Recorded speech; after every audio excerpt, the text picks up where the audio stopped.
There's an opportunity to start to replace some of these workflows that's costing $1,500, $2,000, $2,500 a month, and maybe it's zero because you're already paying for Rentvine. And so I love what Rentvine's doing with being open, available to sync with in terms of the data side, API, now MCP.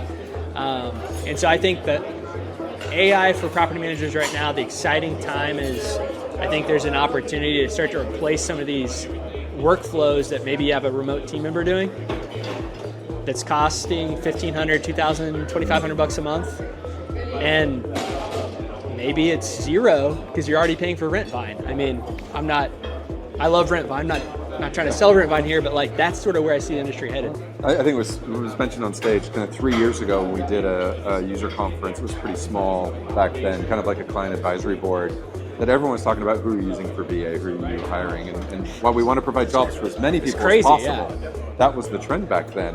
And yes, with standard operating procedures being kind of commonplace between systems or regulations, it is common or can be something that can be replaced by an agentic AI. Yes, and then what do I do with it? Speak right back to it. Tell it what to do, and it'll do that for you. Yeah, and I think that's where the action is. So like you asked me earlier about kind of what I'm thinking about with AI. There's sort of the broad philosophy where I see the industry going, and I think we agree on a lot of where it's headed. What we're actually doing now at propertymanager.com, so we've built an MCP internally as well. One unlock that we had was like, well, wait a second, if property managers are verifying their data on propertymanager.com and our trust platform, we're sort of in this unique sort of like Switzerland position of like data connectivity.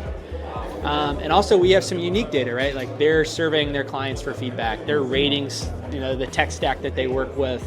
And so we have some interesting sort of novel data angles that would be cool to interact with, right? And so we're thinking about that as well. We also played around with a BDR agent.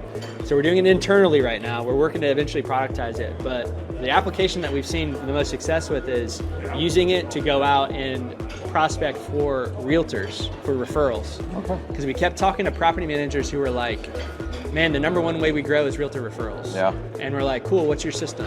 And that's so fragmented. So we basically were like, well, wait a second. What if we went out to realtors and used the propertymanager.com stage? So you say, hey, we're propertymanager.com. Notice you had a listing that's been sitting a while. We'd be a resource to help connect you to the best property manager. Now all of a sudden you create an agentic process that sort of is like running 24/7 nationwide, driving that realtor traffic to our partners on our site. All of a sudden the trust platform isn't a nice to have, it's a must have if you're looking to grow through referrals.